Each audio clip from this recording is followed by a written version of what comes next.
Bonjour, aujourd'hui mon invitée à Au-delà des mots, Corinne Banvart. Certains la connaîtront plus sur le nom de Corinne Allard. Donc, restez avec moi, je vous la présente dans quelques instants.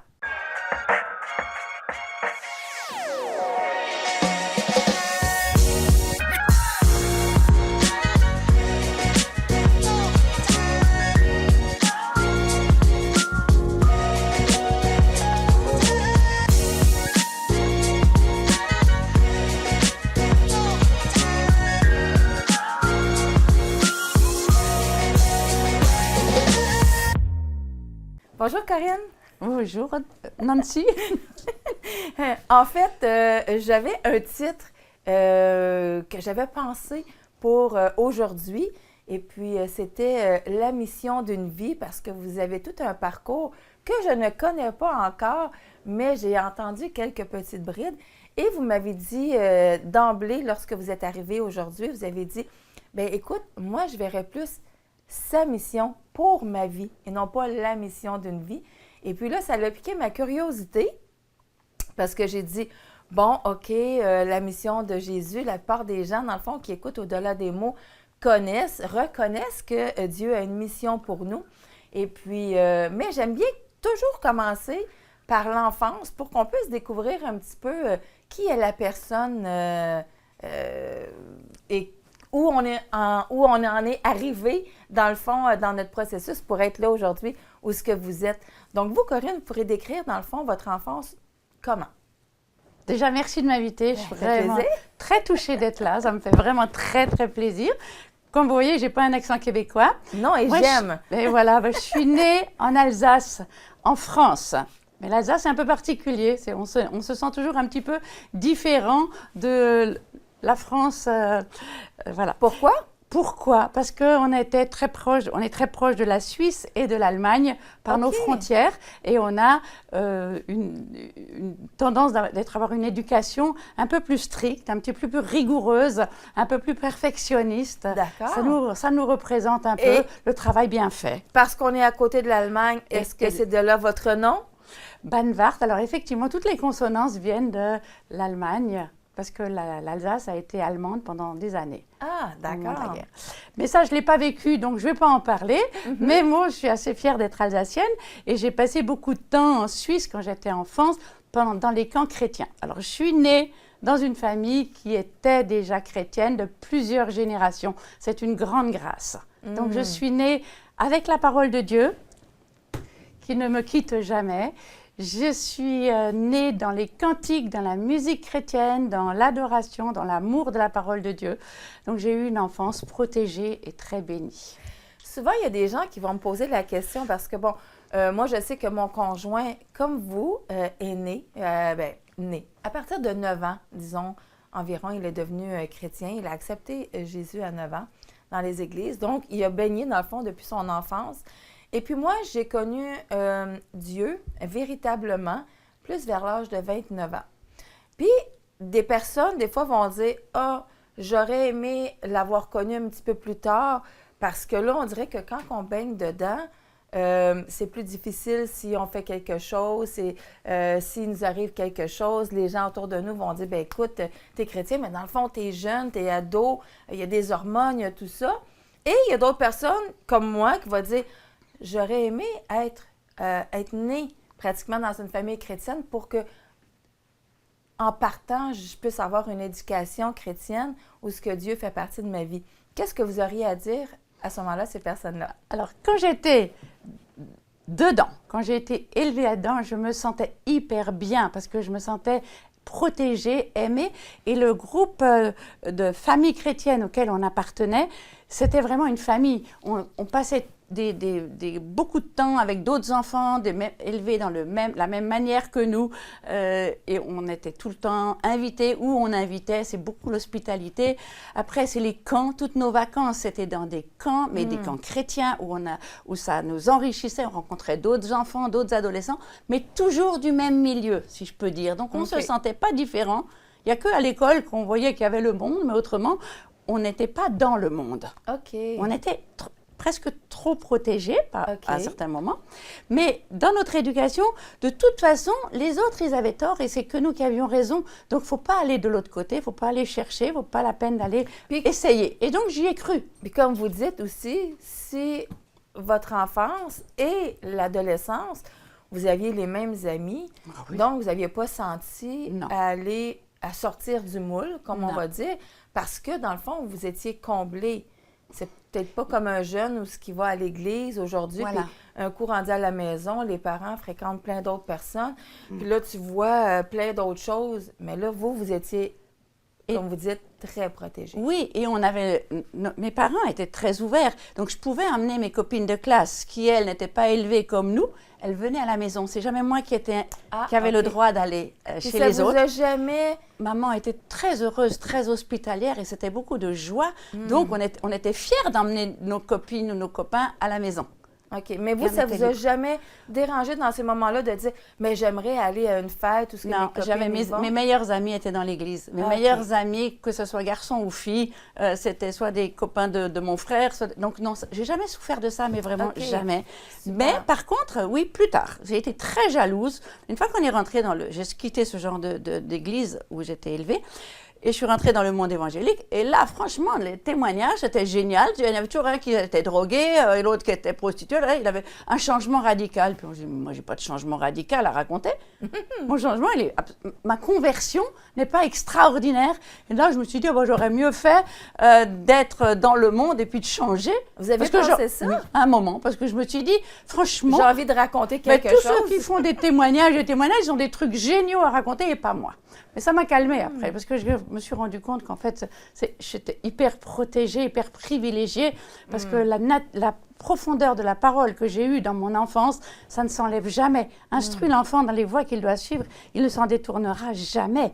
Et moi, c'est ancré dans qui je suis. J'ai la parole de Dieu imprimée en moi depuis l'enfance. Et ça, c'est un cadeau inestimable. Là, j'ai retenu quelque chose de ce que vous venez de me dire. Vous avez dit, je suis partie du monde où j'étais pour aller dans une autre... Pourquoi vous avez changé? Pourquoi? Alors justement, parce qu'il y a eu un moment dans ma vie, alors par obéissance, j'ai toujours obéi à ce à quoi je croyais. Oui, je croyais en Dieu, mais en fait, qui sont ceux qui nous enseignent la parole de Dieu? Nos parents, nos pères spirituels, le milieu dans lequel j'étais, j'y ai cru à 200%, donc je me suis mariée. J'ai rencontré le père de mes enfants dans ce milieu-là qui ressemblait exactement à notre éducation, la même genre de famille, on faisait les mêmes choses. Donc pour moi, j'obéissais à mes parents en épousant quelqu'un qui était de ce milieu-là. OK. Et au bout de quelques années de vie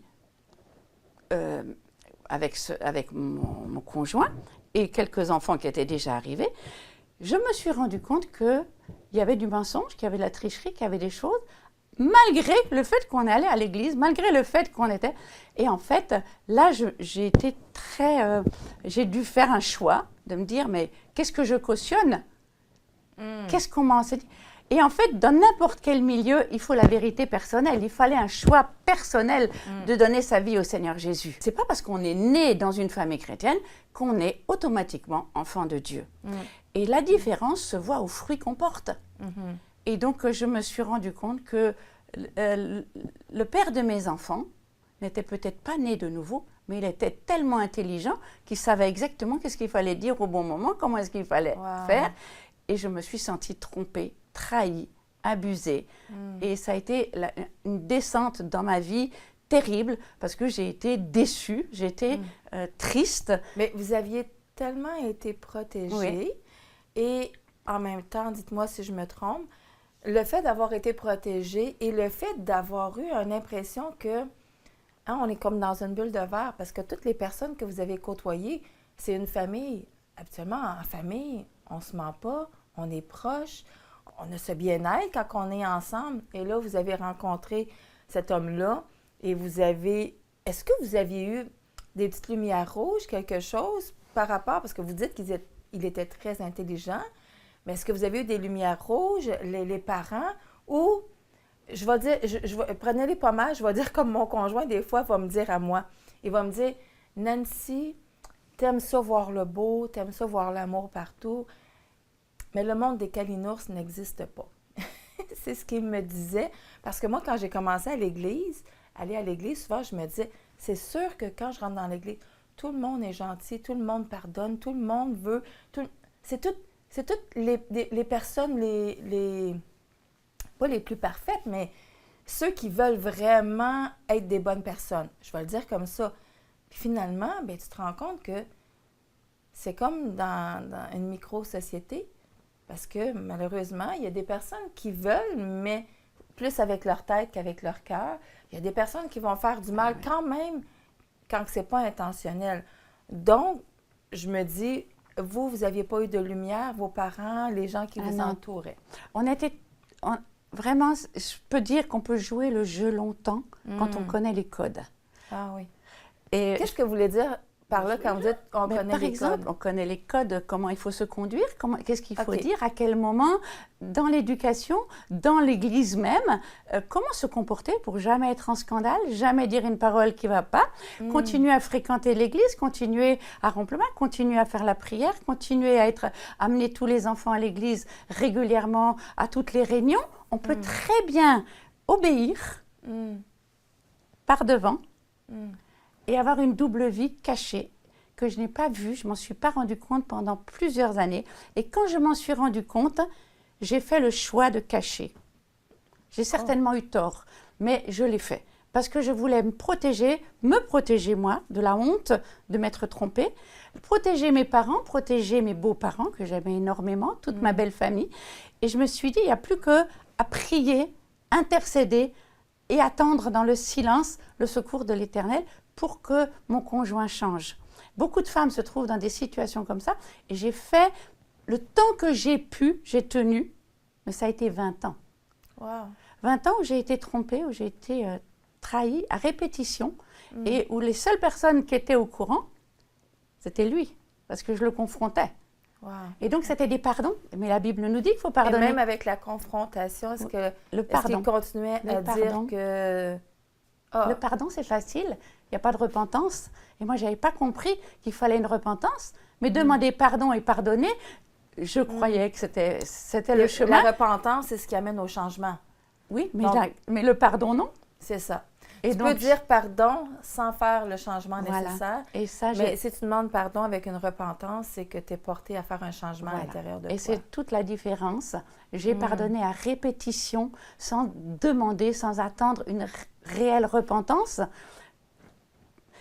Bref, je ne peux pas revenir sur tout, mais avec la maturité, avec les années de maintenant, c'est sûr que je me dis que j'aurais dû fonctionner autrement, puis être dans la vérité. Quand vous dites la tromperie, c'est au sens pur, dans le sens que... D'autres femmes.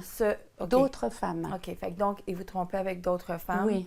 Et vous le cachez, puis ça l'a duré pendant je le savais, la femme, elle sait très vite quand elle est trompée. Ouais. Ça, on ne peut pas cacher. Comment vous pourriez dire à d'autres femmes qui vous écoutent, on voit des changements dans la vie du conjoint? Des mensonges. On se rend compte parce que la femme, elle est intuitive. Surtout la femme qui prie et qui est avec le Seigneur. Moi, je n'ai jamais lâché la main du Seigneur.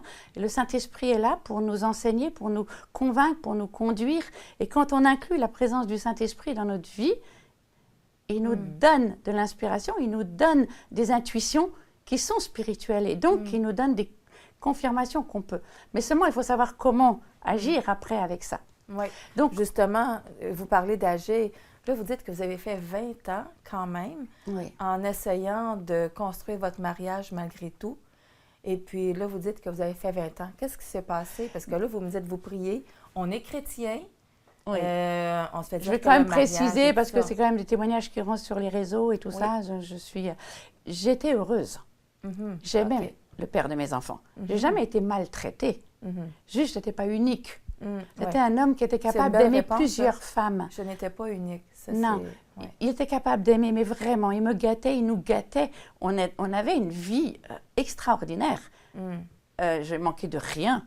Les enfants n'ont jamais manqué de rien. Mais vous, votre besoin, c'était « je veux être unique », c'est ça aussi? Je voudrais être unique, je voudrais être une femme, pas seulement une mère. Je voudrais juste être une épouse, je voudrais être la femme, l'unique, la bien-aimée. Ça me manquait. Et j'avais un peu, quand même, la honte de me dire, je triche, je mens aussi. puisque je joue le même jeu. Et puis je me suis sentie tout aussi coupable que lui.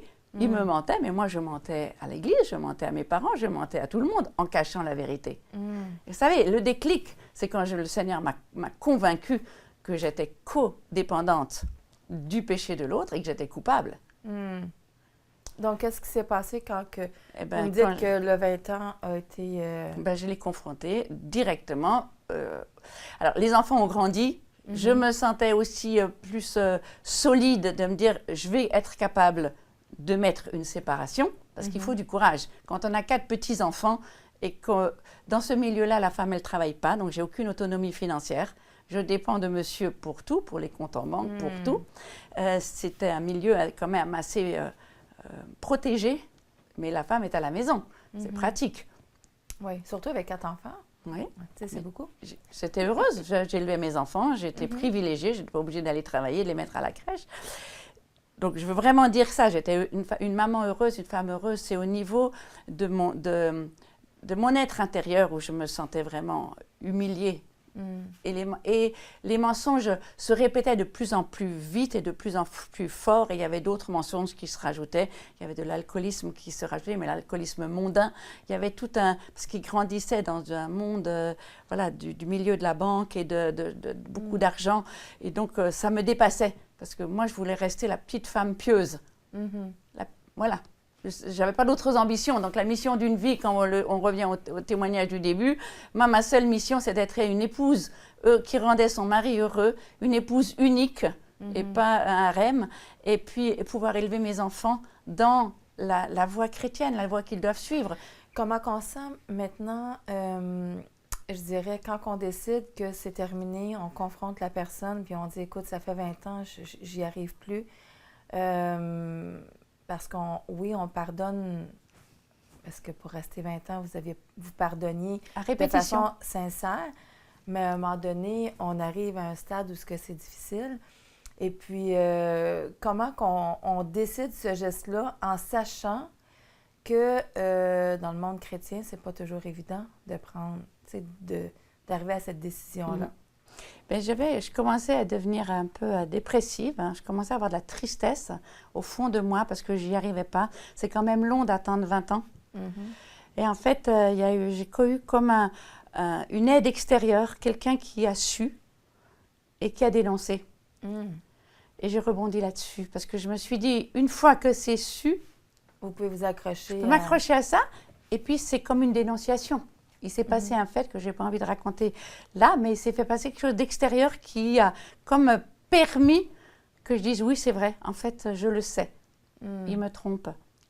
Et donc, ça a pris le pas habituel de l'Église. Il faut en parler avec un frère, après 2 frères qui convoquent la personne devant 1 ou 2 témoins. Et puis, en fait, les choses sont venues. Le papa de mes enfants a avoué, mais il a tenu ferme dans sa décision. Et il a choisi de partir, de nous quitter. OK. Donc là, je me suis écroulée. Parce que là, pendant 20 ans, je tenais, mais quand sa décision a été de dire, partir. OK, c'est ça que tu veux tout casser, en le disant, on va ramasser les pots. Casser. Alors que vous, votre idée... C'était qu'ils se repentent. Que quand les frères le savent, mais devant tes frères avec qui tu romps le pain tous les dimanches, que ta famille est au courant, plie le genou, demande pardon. C'est ta dernière occasion. Et pour moi, c'était la dernière occasion l'acte manquait. Et là, je me suis écroulée. Là, je suis tombée en dépression grave, profonde. Je suis tombée en anorexie. Et j'ai dû suivre des traitements et même les médecins ne pouvaient plus me sauver. J'avais plus rien, je mangeais plus. La peau et les os, et je voulais mourir. Je suis arrivée au point de non-retour où le médecin a dit « Je ne peux plus rien faire pour vous, madame. Si vous ne décidez pas de vous en sortir, c'est la mort. » Et j'ai dit au Seigneur « Je préfère que tu me prennes vers toi parce que je sais où je vais. Et je veux la vie éternelle, il n'y aura plus de larmes, plus de souffrance. » C'était tellement le destin de ma vie, comme vous disiez au début, il s'est écroulé là. Pas pendant toutes ces années où j'ai tenu. Parce que j'avais toujours la tête haute, j'avais toujours le sourire, j'étais toujours enthousiaste, j'ai élevé mes enfants. J'avais l'énergie parce que je ne voulais pas la honte de subir ce choix. Et j'ai dû passer par là. Est-ce que... Il y a toute une vie après. Est-ce que pendant ce moment-là, vous étiez prête si votre conjoint était revenu puis en disant je ne changerai pas, c'est une question que je me pose. Si votre conjoint était revenu en disant je ne changerai pas, je vais continuer, est-ce que vous étiez tellement désemparé au point que vous l'auriez peut-être repris? Non, là, c'était fini. OK. Là, j'étais arrivée au point de non-retour parce que c'était comme Vous étiez si... désespéré, mais pas au point de le reprendre. Ah, mais c'était quelque chose que vous... OK. Ma foi en Dieu et l'amour de la parole de Dieu et l'amour de Dieu était plus fort que l'amour de mon mari. Là, j'ai fait le choix de suivre Dieu et ce Dieu de mes pères, ce Dieu dans lequel j'ai tellement baigné, c'est lui que je devais aller dans le monde, j'aurais pu. Ah oui, c'est Et ça. quitter l'église et quitter tout ça et partir moi aussi m'amuser. Est-ce que vous vous êtes dit à un moment donné, justement dans votre creux, est-ce que vous vous êtes déjà posé la question puis de dire, je suis tannée de l'Église, j'ai envie de m'en aller avec tout ce que j'ai fait, Seigneur, pourquoi tu m'as pas donné une meilleure personne? Est-ce que vous vous êtes remis ces questions-là? Non, j'ai pas voulu une autre personne, en fait. Cet homme-là, je l'ai aimé, je l'ai choisi pour être le père de mes enfants. Et je peux encore le dire aujourd'hui, c'est lui. Et ce n'est pas avec un autre que je devais finir ma vie. J'ai vraiment un amour. C'était une personne extraordinaire. Et c'était à lui de changer et de revenir dans la voie. Donc non, moi, je changeais pas ma direction.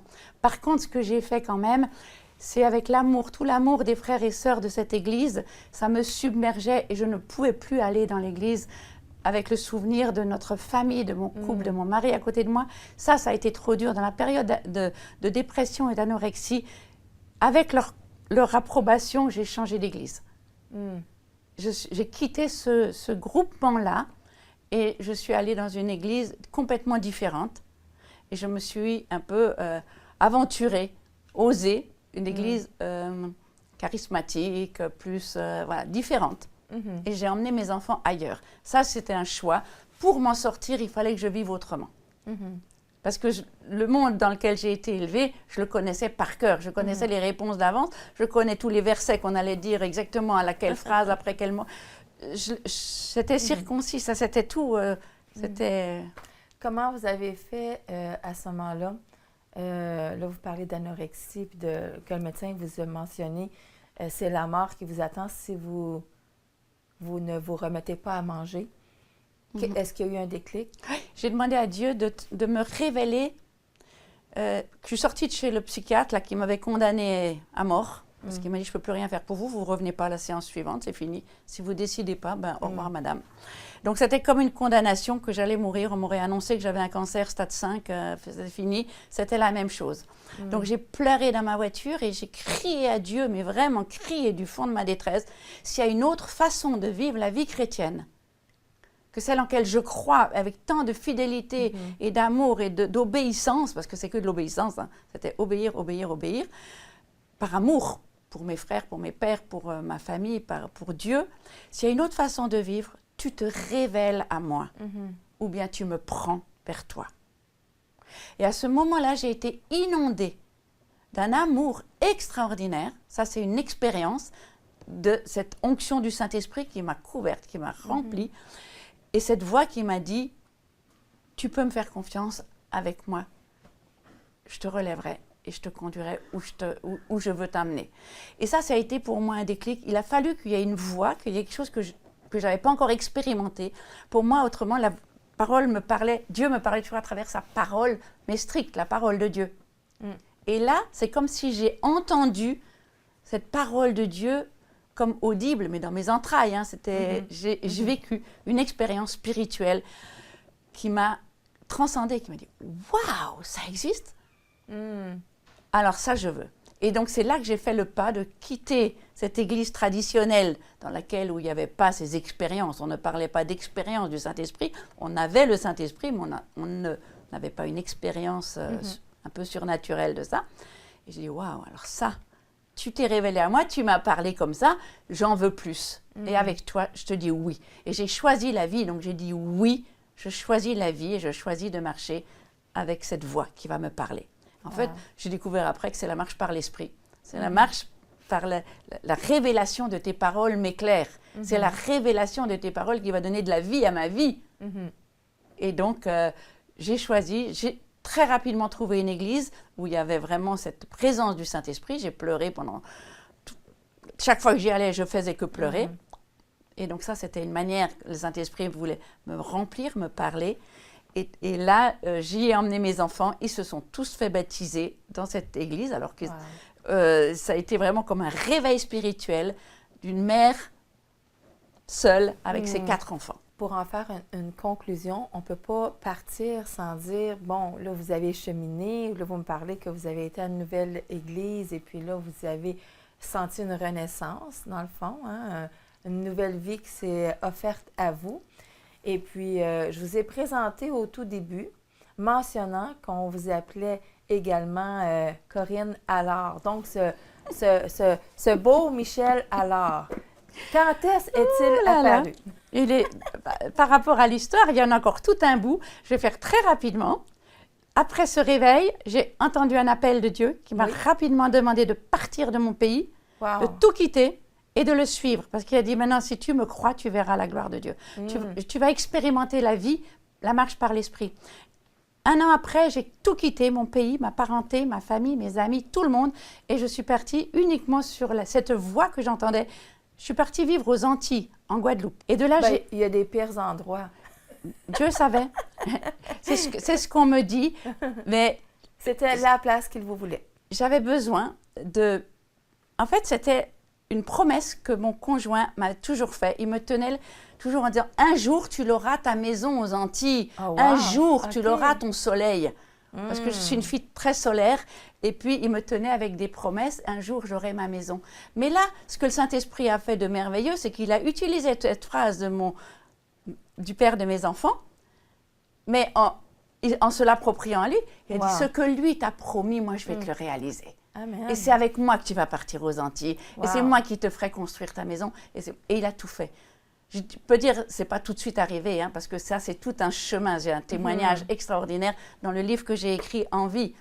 Mais la marche par l'esprit, c'est un chemin d'obéissance et d'amour avec le Saint-Esprit. Et il m'a conduit dans cette maison et j'ai travaillé pendant des années aux Antilles. J'ai ouvert une maison d'accueil, j'ai ouvert une association, j'ai travaillé comme infirmière libérale en Guadeloupe.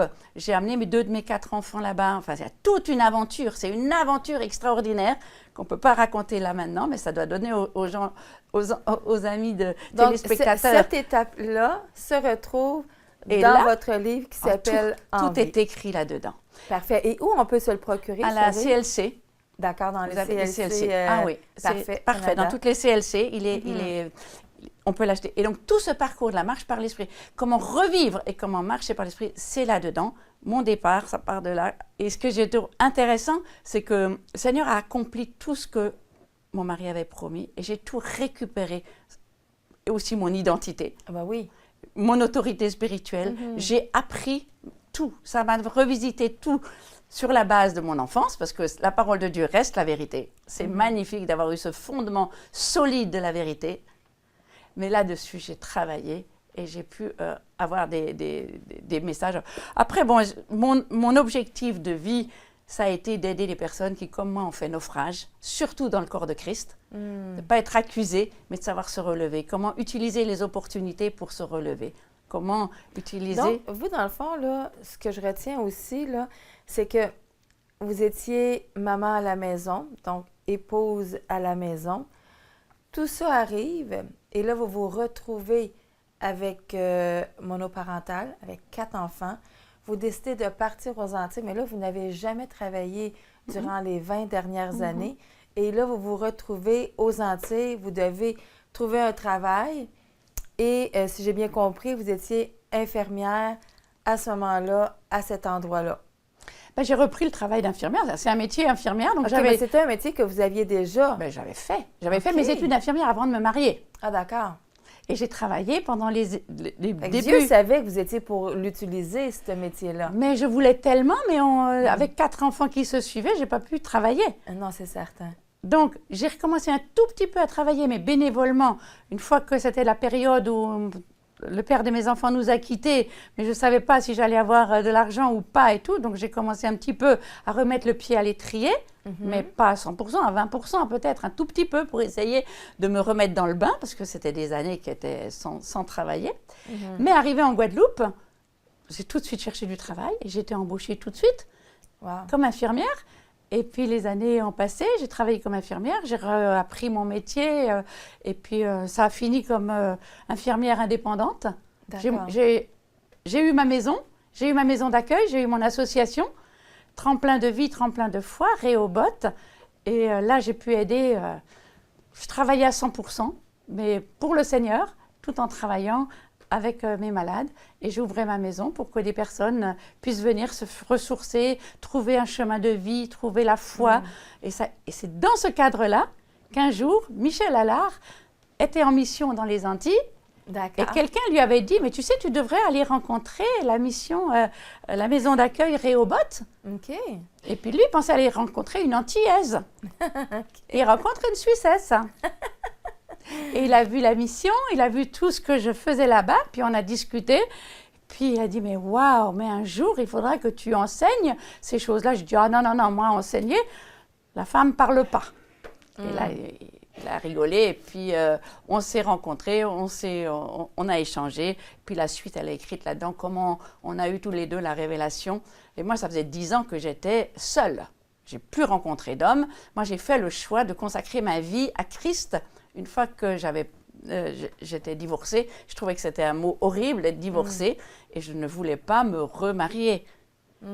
Et il a fallu que le Seigneur me convainque avec sa manière. Ça, c'est toute une histoire aussi. Oui, parce que surtout là-dedans. que vous aviez aimé beaucoup une personne, puis là, de se dire, est-ce que je vais être en mesure, est-ce que Dieu va permettre que j'aime autant une autre personne? Alors là, aujourd'hui, vous êtes mariés, ça va faire 13 ans. 13 ans. 13 ans que je suis une épouse. Alors j'ai envie de dire que je ne suis pas mariée, je suis une épousée. Ah, d'accord. J'ai enfin réalisé ce rêve d'être unique, d'être aimée. Mon mari, il m'élève.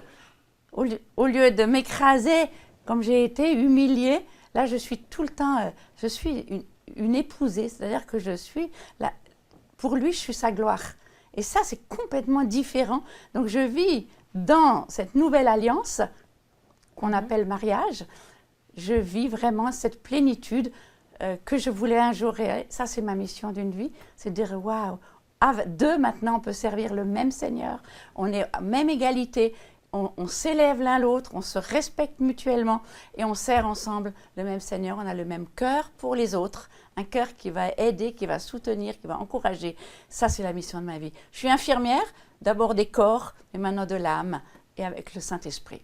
Corinne, vraiment, merci beaucoup pour tout votre témoignage qui est vraiment incroyable. Comme quoi, dans le fond, que Dieu, quand un plan se défait, Dieu a toujours un plan merveilleux pour nous. Je ne peux pas vous laisser partir sans vous demander un de vos versets préférés. Je sais que vous devez en avoir plusieurs. J'en ai beaucoup. Mais si j'avais à vous dire, faites une sélection d'un verset qu'on va pouvoir donner aux gens et puis de dire vraiment... moi, j'aime ça. Là, ça fait un petit bout là, que ce que je fais, c'est que chaque personne qui vient à Au-delà des mots, je leur demande un verset préféré. Et là, je souligne dans ma Bible le verset, puis je marque le nom de la personne. Fait que quand je lis ma Bible une fois par année, j'arrive à votre tour, puis là, je dis « Ah oui, ça, c'était le verset de Corinne. » Donc, automatiquement, ça me met à penser à vous. Donc, quel est votre verset? Alors, ce n'est pas mon verset préféré, mais c'est celui que j'ai lu ce matin. Tous les jours, je lis la parole de Dieu. Je m'en régale. Et ce matin, il m'a reparlé avec ce verset-là. Donc, c'est celui-là que je vais vous le dire, parce qu'il me correspond bien. C'est dans Ésaïe, au chapitre 35, versets 3 et 4. « Fortifiez les mains languissantes, affermissez les genoux qui chancellent. Dites à ceux qui ont le cœur troublé, prenez courage et ne craignez pas. » Wow. Et dans mon parcours, je fais des séminaires aussi, où je fais des séminaires avec une psychologue qui s'appelle « Lève-toi et sois éclairé », où on encourage les femmes à guérir des blessures du passé, à guérir pour aller plus loin. Parce que le Seigneur a une mission pour chacune de vous, chacune de nous. Et il faut juste prendre courage, prendre sa situation en main et repartir. Corinne, merci énormément. Vous, à la maison, on va mettre le lien si jamais vous voulez vous procurer également le livre de Corinne pour avoir l'histoire qu'on n'a pas pu vous raconter aujourd'hui, mais vous pouvez vous procurer le livre qu'on va vous présenter. Et puis, sur ce, on se dit à très bientôt.